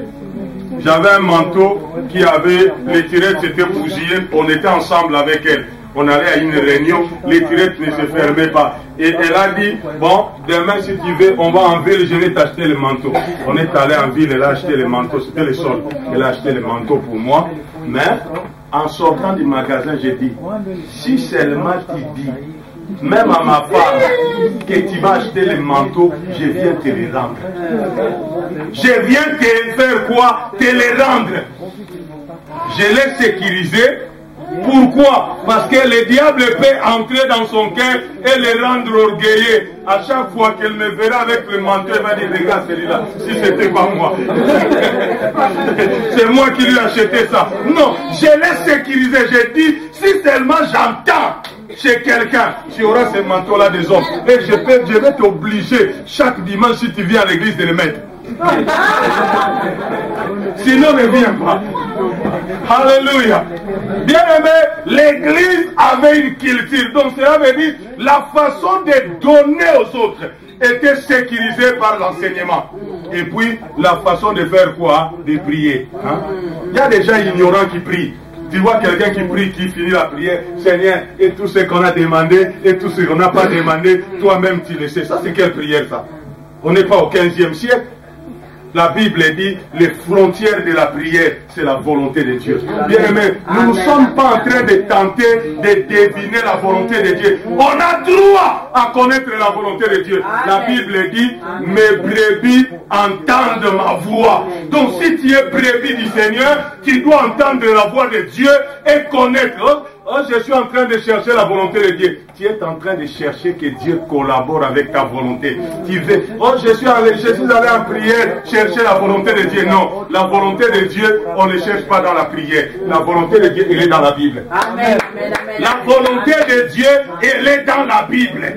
Dieu a déjà dit ce que tu dois faire si tu veux te marier. Dieu a déjà dit ce que tu dois faire si tu as besoin d'argent. Dieu a déjà dit elle est dans la Bible. On prie pour que Dieu nous donne la force. Mais la volonté de Dieu se trouve dans la parole. Bien-aimé. Et puis, quand tu vas aller prier, il faut être sûr. La Bible dit, Dieu ne fait que sa volonté. La Bible dit, tout ce que vous demandez, nous avons cette certitude que tout ce que nous demandons à Dieu, qui est conforme à sa volonté. Conforme à sa volonté. Donc si Dieu ne fait que ce qui est à sa volonté, au lieu de commencer à prier, cherche d'abord la volonté de Dieu. Prends la Bible. Prends même une année. Lis toute la Bible pour savoir qu'est-ce que Dieu dit concernant la chose pour laquelle tu veux prier. Voilà pourquoi les pasteurs sont mis en place. Parce que les pasteurs ont lu la Bible avant toi. Au lieu que toi tu commences à lire la Bible, quand tu veux chercher la volonté de Dieu, va voir ton pasteur dit, papa, Dieu dit quoi par rapport à cette situation? Il va te dire, dans la Bible, regarde, tel verset, tel verset, tel verset, tel verset, Dieu dit ça, par rapport à ça. Ils avaient une culture. Ils priaient. Regarde là où on a mis la prière. Aujourd'hui, il y a des églises qui font le ministère de prière. Je ne suis pas anti-prière, mais prier selon la volonté de Dieu. Amen. Connaissez d'abord la volonté de Dieu avant d'aller prier. Ne priez, refusez les prières d'ignorance. Les prières d'ignorance font de toi un mendiant. Bien-aimé, la Bible dit de demander, non de quémander. Hein? La Bible dit de demander à Dieu, non de quémander. Et aujourd'hui, tu vas te rendre compte la façon dont l'église prie. L'église est remplie de quémandés, hein, de mendiants. L'église est remplie de bandes de mendiants qui prient Dieu comme c'était des SDF qui demandent les choses dans la rue. Non, on ne demande pas des choses à Dieu comme un mendiant. Noah ne demande pas à manger à sa mère en la suppliant comme si Noah était un mendiant. Non, quand Noah demande des choses à sa mère, elle demande comme si il a droit. Dieu c'est mon Père. Amen. Je vous ai dit au début, je n'ai pas cherché d'être son fils. C'est lui, Jean chapitre 1, verset 12, à tous ceux qui l'ont reçu, à tous ceux qui croient en lui, il leur a donné le pouvoir de devenir enfants de Dieu, lesquels sont nés non du sang, ni de la chair, ni de la volonté de l'homme, mais de la volonté de Dieu. Amen. Je suis devenu enfant de Dieu parce que Dieu l'avait décidé ainsi. Amen. Alors comme Dieu l'avait décidé ainsi, Dieu ce soir ne me cherche pas de problème. Je n'ai pas besoin de prier pour rentrer chez moi. Seigneur, je vais rentrer ce soir à Bruxelles. Si les Thalys créent des problèmes et que je meurs, c'est que Dieu l'a voulu. Bye bye la terre, je vais me reposer. Amen. Donc cela veut dire, toi tu pries parce que tu as peur. Hein? Ce sont les prières de la déception. La majorité des prières, c'est le diable qui vous donne le travail. Il y a des gens qui prient parce que le diable leur a donné le travail. Le diable sait que tu aimes trop tes enfants, il va commencer à donner la maladie à tes enfants et tu dois commencer à prier, comme si Dieu était incapable de prendre soin. Le diable profite de ton ignorance. Bien aimé, le diable n'agit que là où il y a l'ignorance. Parce que, au fait, le diable n'a rien à voir avec nous. La Bible dit, je voyais Satan tomber du ciel comme un éclair. Levez-vous s'il vous plaît. On est en train de s'arrêter. Tout le monde levé. Là maintenant, je suis en train de faire des déclarations prophétiques. Il doit recevoir. La Bible dit, s'il ne peut pas se lever, tu restes avec lui. La Bible dit, écoutez-moi, je voyais Satan tomber du ciel comme un éclair. Voici, je vous ai donné le pouvoir. La Bible ne dit pas, voici, je vous donnerai le pouvoir. La Bible dit, voici, je vous ai. C'est un présent continu. Le pouvoir qu'il a aujourd'hui, qu'il a demain, qu'il a après-demain, c'est un pouvoir qui ne s'arrête pas. Maintenant, ton problème grandit. Deviens bâti. Et pour grandir, tu as besoin d'être dans une église où il y a une culture. La Bible dit, je voyais Satan tomber du ciel. Je vous ai donné les pouvoirs. Je vous ai dit, I'm a bad boy. Bien-aimé, je n'ai pas besoin de crier, je n'ai pas besoin de parler, je n'ai pas besoin de suivre le diable, parce que malgré que c'est le diable qui a gardé sa vie, Job en aucun jour il a parlé au diable. Il savait que son problème c'était son rédempteur. Il a dit, mon rédempteur se lèvera. Bien-aimé, la foi, ce n'est pas faire confiance aux choses. Mais la foi, c'est faire confiance la foi, ce n'est pas faire confiance aux choses que Dieu fait. Mais la foi, c'est faire confiance au Dieu qui fait les choses. Bien aimé, la foi, c'est faire confiance au Dieu qui fait les choses. La foi, les hommes de foi, ce n'est pas ceux qui ont prié et qui ont réussi les choses. Mais les hommes de foi, c'est des hommes qui sont en train de passer des moments difficiles, mais qui peuvent continuer à élever les mains, à élever le Seigneur, à dire qui est Dieu.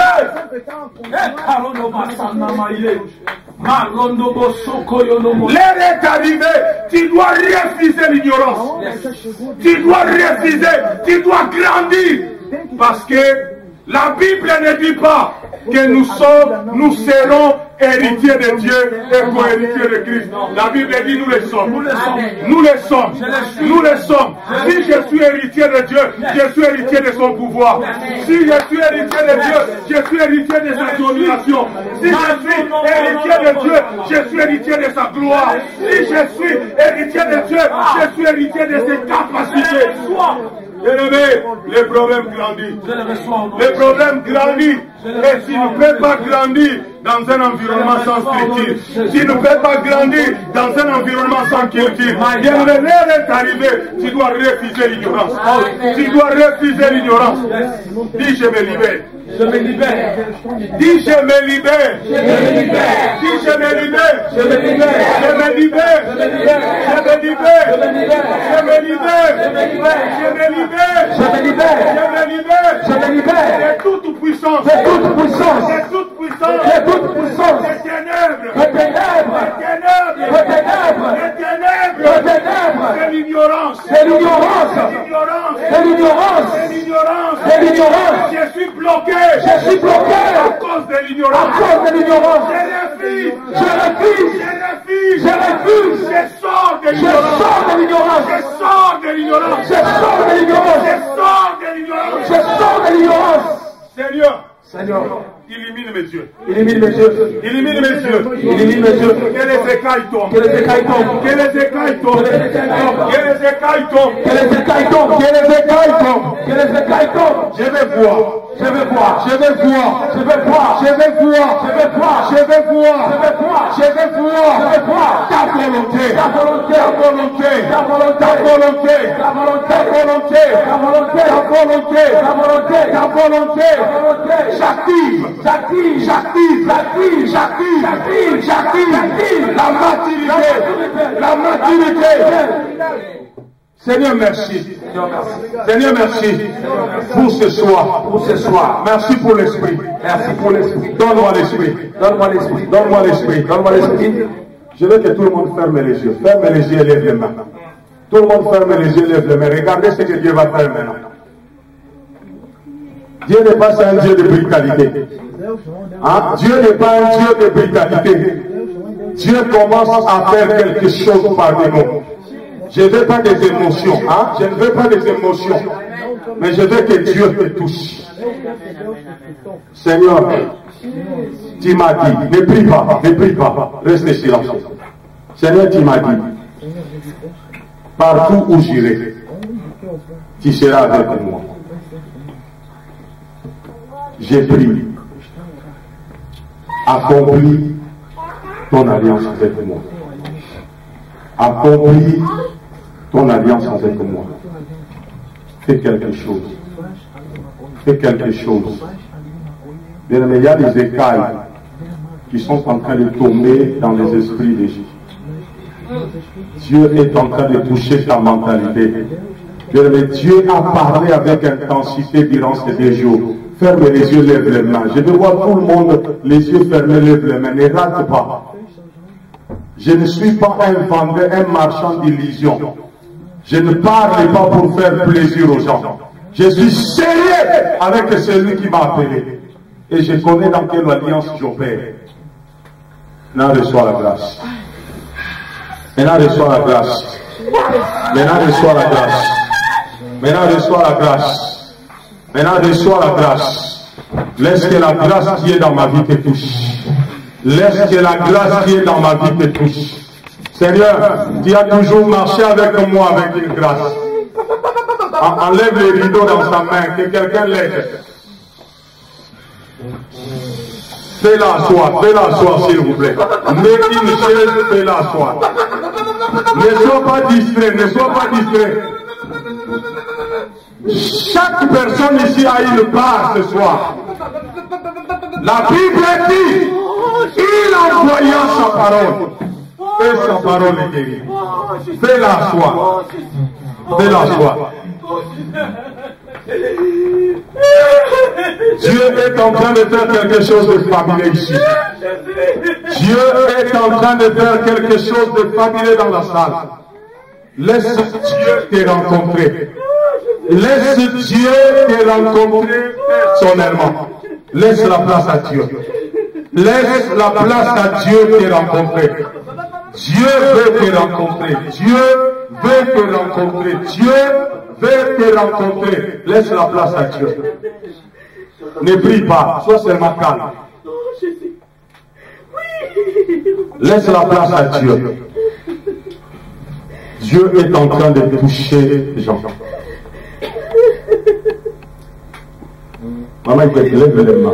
Lève bien les mains. Dieu va activer sur toi la grâce prophétique. Je veux que l'onction prophétique qui a toujours marché avec moi te touche. Désormais, tu verras les choses. Désormais, tu verras les choses. Tu ne vas plus avancer les yeux fermés. Laisse Dieu te toucher. Laisse Dieu te toucher. Erika, lève les mains. Ne sois pas distrait. Lève les mains. Tu as besoin d'un manteau, ma fille. Tu as besoin d'un manteau. Tu as besoin d'un manteau. Pour opérer, pour opérer, pour opérer. Parce que tu es dans une nouvelle saison. L'onction avec laquelle tu as opéré hier ne peut pas t'amener là où Dieu veut t'amener dans ce pays. Seigneur, renouvelle-la. Seigneur, renouvelle-la. Reçois-la, elle est sur toi. Je peux le sentir. Comme tu es là, tu vas sentir comme si quelqu'un te tient fort les mollets droits. Ça va se passer maintenant. Mon Dieu, tu es fidèle. Seigneur, tu m'as dit que tu es derrière la parole de tes serviteurs pour l'accomplir. Accomplis ce pourquoi tu m'as amené dans cette communauté. Accomplis ce pourquoi tu m'as amené dans cette communauté. Tu m'as amené ici pour une raison.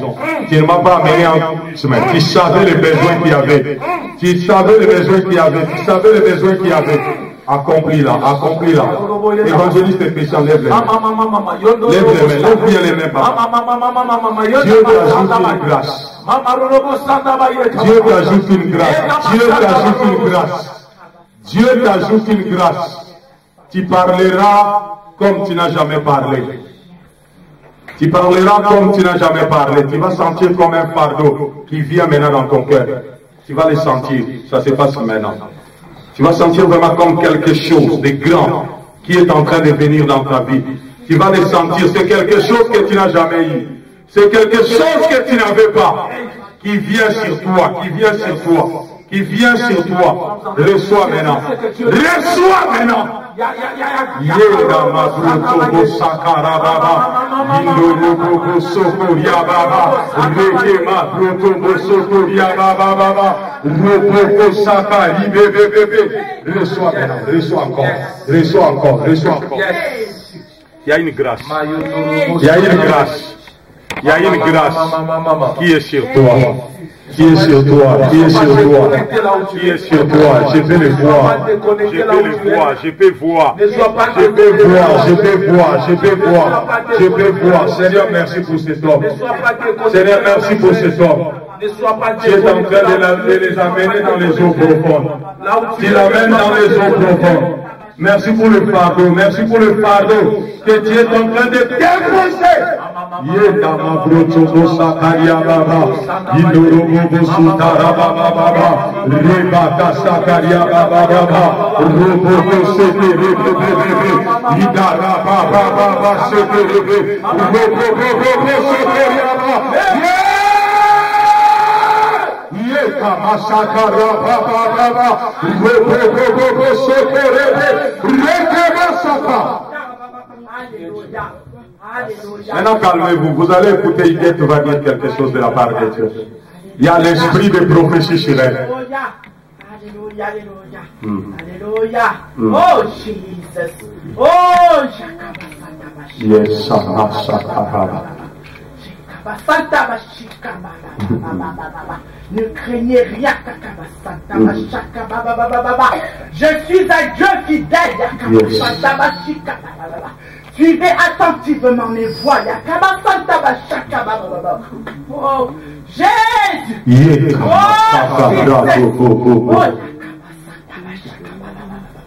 Ne craignez rien. Ne craignez rien. Ne craignez rien. Car je suis avec vous. Oh,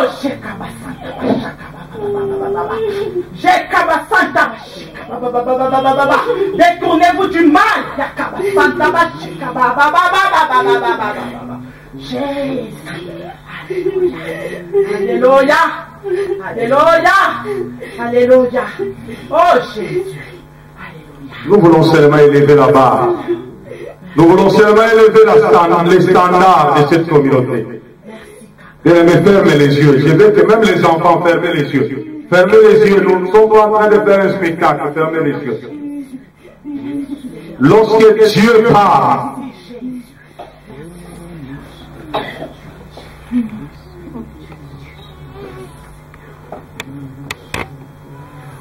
évangéliste et Christian, il y a un manteau prophétique qui est sur toi maintenant. Dieu est en train d'ouvrir tes yeux. Il me l'a dit, il me l'a dit. Pendant que tu es là, tu peux voir des choses. Tu peux les voir clairement, sans confusion. Tu peux les voir, tu peux les voir. Mais il y a des choses qui sont en train de se passer ici.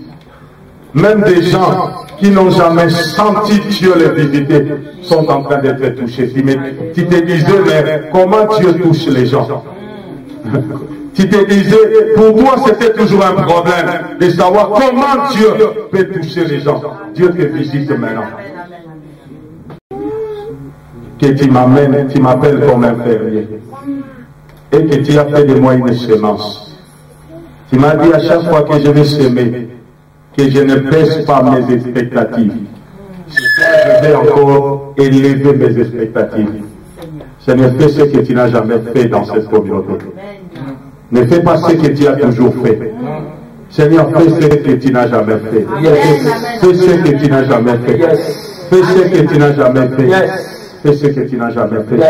Fais ce que tu n'as jamais fait. Si cela est ta volonté. Si cela est ta volonté. Fais ce que tu n'as jamais fait. Fais ce que tu n'as jamais fait. Fais ce que tu n'as jamais fait. Fais ce que tu n'as jamais fait. Fais ce que tu n'as jamais fait. Au-dessus des puissances, au-dessus des rois, au-dessus de la nature et de la création, au-dessus de tous les plans des hommes sages, bien avant le monde tu existais. Au-dessus des royaumes, au-dessus des monts, au-dessus des merveilles que ce monde a connues, par-dessus tous les trésors de la terre, rien ne peut mesurer ta valeur. Crucifié, seul abandonné, tu as souffert, méprisé, rejeté, tel une rose, foulée par nos pieds. Tu m'as sauvé, tu m'as aimé, par-dessus tout.